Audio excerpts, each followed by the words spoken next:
books. So that's an additional thing that we go over and teach because it really parallels together. So when you're starting your business, maybe talk me through how that started. Oh, initially by sheer just tenacity and poor planning. So in 2007, when I got the calling to teach the world better relationships, I initially called my wife. I worked in a comm squadron, so communications, so I could call her for cheap. So I called her right after. I'm crying in the middle of the desert. God's giving me this word. I rushed back to my room. I called the DSN and I give her a call because I had access to that stuff. And I told her, I said, God's giving me a call. He wants me to teach the world better relationships. This book that you sent me this was the thing that opened my eyes, and we're going to go over and do this. And she's like, whoa, slow down. It took 4 years, a couple more deployments, 3 more kids, and then getting certified as a behavioral consultant in 2011. And I still didn't have a plan. So it took a lot of hiccups. It wasn't until this year that I started to get a clue and start doing a lot more research and not just going by the hip of my pants.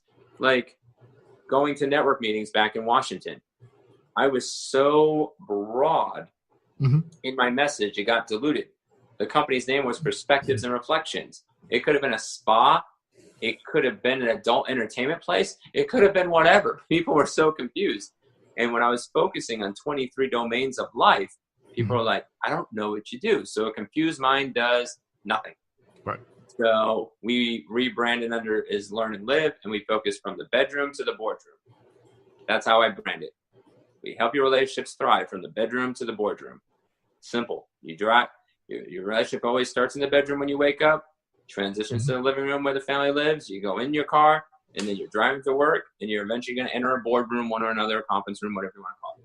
Yep. And your relationships go that way. And then you're driving all the way back. So whatever happens in your relationships during the day, you drive it back home.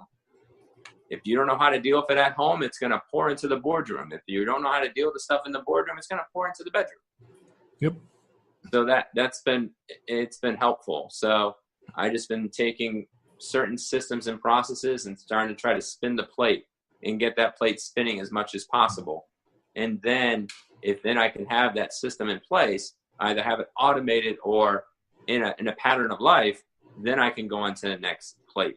So right now, the Facebook Lives are pretty much routine in my life. Kids and family already know 5 to 15 minutes. I plan it between 6 p.m. and 9 p.m. So I still keep my family thriving. If I have to adjust and I do a late one, I'm like, hey, this is a family business.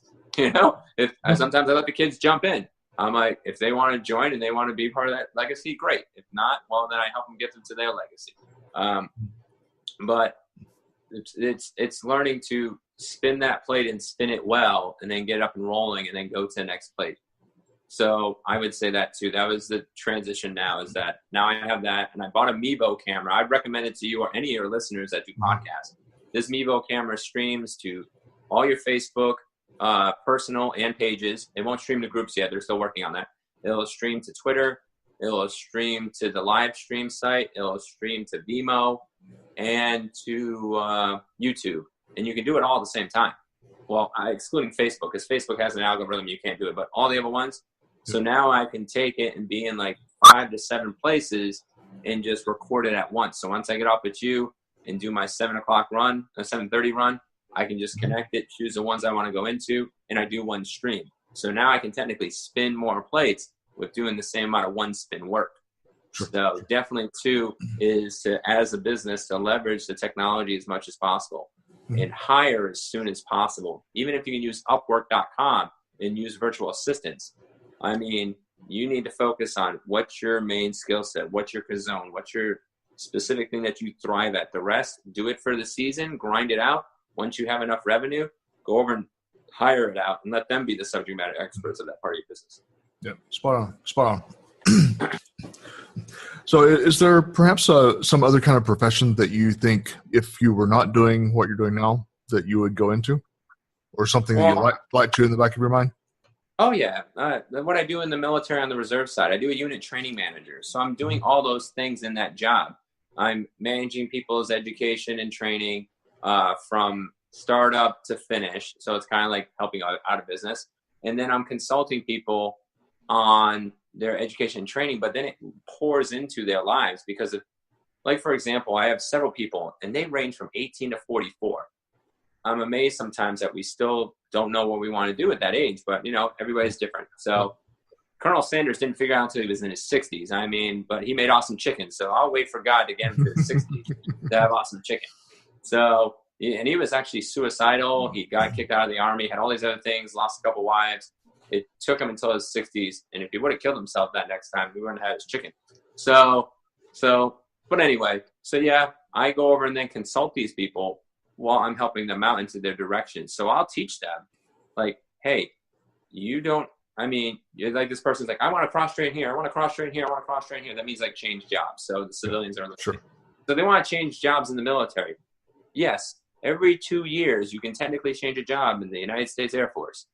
But if you don't know where you're going, you don't know your zone, you don't know how you're wired in your personality style, how you do that. So I teach that stuff with the people that I'm like, I don't want to burn your time going over and saying, like, you chose dental.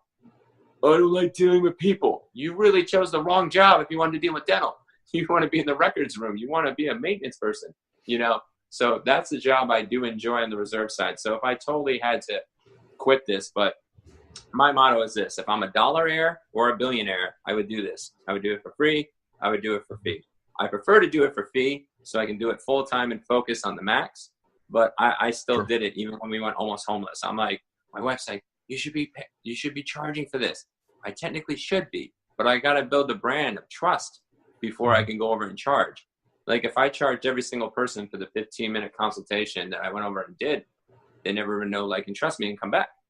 I had a person the other day. It's like, I'm just waiting for my schedule to calm down. I'm like, I love what you offered that consultation. I want to start it up.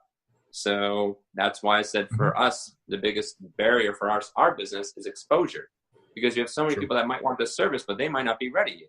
Or same thing in the finance world. I told you, I'm like, it's not an if, it's a when. When I have it, I'm going to be like, hello, here's the when moment. And that's it. But you have to do the same thing in your business and anybody else's business. You got to have a big funnel of people, because there's a lot of things that can kick them out.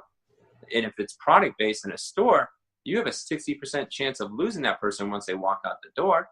So you definitely got to have a lot of customers coming in to go over and to grind it out. That's why the brick and mortar is going away. At least on the online world, it's a flat fee. I can have millions come in. I don't have to pay anybody hourly. And if I want to buy the 5 love languages book 17 years later, guess what? Dr. Gary Chapman still got money. I mean, So let's look at a couple of personality traits here. What would you say your greatest strength is? My greatest strength is finding people's giftedness and helping them with that. And then the DISC model of human behavior, which I'm trained in, helped me a lot. Because if you have an outgoing, task-oriented, dominant person like Andrew, I would not put Andrew in a records room working at Boeing. He would be dying inside. Or let's mention somebody else, depending on who's watching this. Let's see. I go take Mark Cuban. Everybody knows Mark Cuban, right? Right. I'm going to assume everybody knows Mark Cuban. If I took Mark Cuban and said, you're going to be a secretary, again, he would be dying inside. But if I go take a person like Martha Stewart and I go over and I say, hey, you need to speak in front of 10 million people on the fly, she's not going to fly on there. I think that's why she likes TV. You don't have to see anybody. Yeah. But that's what I would say where my strength is in my personality style is I can usually see the giftedness in that person. And the more I'm learning, because I'm always learning from other people. So I take the information from you and then I'll share that with somebody else. And then if I go over and I connected with somebody else, then I learn their information. God's blessed me with that part of my personality style. I never thought I could remember so much stuff. When I was a kid, I'd lose my keys all the time. I'd lose everything. I lost stuffed animals under the bed 6 months later. It's been there for 6 months. I'm like, but yeah, when it comes to people, I can remember so many details about them and then connect it and then grow that and then help other people because I can figure out. Because I also have been in so many different career paths before I did this full time. Sure. I had 50 different career paths in the past 5 years. So I'm like, so even as I'm going and I'm utilizing the UTM and the other jobs, I go over and help those people. I got to bless a lot of people, like people struggling, like vets trying to get jobs. And I'm like, hey, you can go over here and do that. So I would say that's one of the biggest blessings I would say for my personality style is that I'm willing to speak and I'm willing to help and I can see rather quickly where that gaping hole is. For myself, on the other hand, yeah, it's like Johari's window. You usually don't see it. But for everybody else, I can see it really quickly. Like even a system at my wife's sleep study she had to go to. They go do the sleep study, and then they schedule your appointment a week later. And then they do the then they do the oxygen thing, and then they schedule your appointment a week later. And then they go over and finally buy the machine, and then 7-10 days later, I'm like, why would you waste so much time in practice? If you already know their measurements for their oxygen, have the machine right there and then issue the machine so you can bring in more clients, more bang for your buck. My wife's like, that makes perfect sense. I need to get hired from them. I mean, so I would say that'd be one of my biggest giftings, is I can see their giftedness and talentness or a hole in a system process, and I can point it out rather quickly and figure out at least the big picture system. Now, if they need the nitty gritty stuff, that's when I go find my people I've met and say, hey, this person here. Like if I said, hey, you need financial advice, that's not me, that's Jason.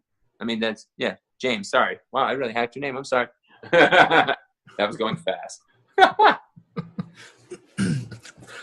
So on the flip side of that, what would you say your greatest weakness is? Detail. That has,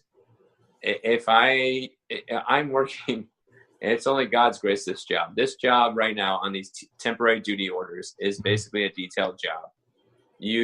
In the military, you have these things called checklists.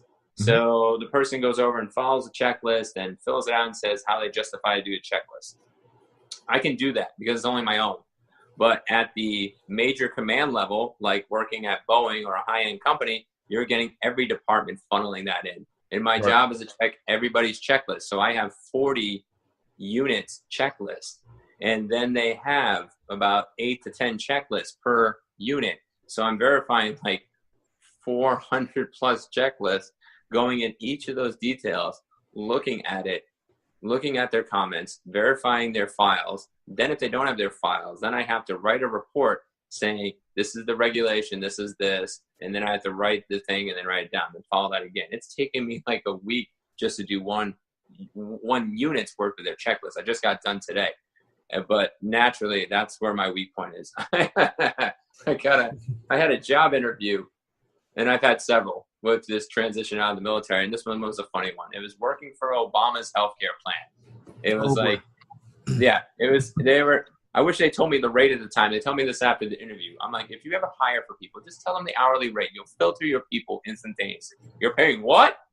I'm not coming in. I mean, people, like, you get 2,000 people to interview. The reason why is you don't put the rate on there. Come on, just put the rate, the range, whatever. So I go into the interview, and the guy's like, what's my biggest weakness? And it's like, it's supposed to be fixing HTML fixes. And they didn't tell it in the job thing. They said it in the interview. Like, our job is to go into this database to find fixes and to fix it. And I said, what's your biggest weakness? I said, detail. And then once I said that out of my mouth, I knew I was canned for my low. Because he told me about the job, and I said that. And I'm like, yeah, but we're not meant to do every single job. We're not meant to go into interviews and do those types of things. So I was glad. I'm like, $14 an hour, and I have to be a think tank and only get paid $14 an hour? I have a family to feed. I'll be homeless in like a month. No thanks. I'm not going to go over and stress myself out and give myself a heart attack. I'm not gifted in that realm. I will go find that person that likes going over and finding the I not dotted in that paragraph. Great. Same thing with my books. I hire somebody else, or I do an editing mastermind, and I have them work on the books, and then I give them affiliate money. So it's a win-win. I get them in their giftedness. They get a free book. They get 10% on all the pre-sales. And then it looks like I'm like a literary genius, and I wasn't. All I know is I took the big concepts and then just boiled it down and recorded it. That's what we're doing with our second book, Leave No Family Behind. We take the greatest resources for for family and parenting, and then we summarize that and direct you to the resources. Like, hey, the 5 love languages of children, for example. That'll be one of our chapters on how to go love your kids in a practical way. And we'll paraphrase it, direct it back to the book, and say, hey, here's a snippet to touch, and here's the master to go to. So where's the place that you go to for your best brainstorming? You know, some people go in nature, go for walks or whatever. What do you do? I work with people. I love working with people. So brainstorming for me is always people. And sometimes my greatest ideas come like even when I'm doing phone calls with people and following up with them. That would be another giftedness I think I have, is I follow up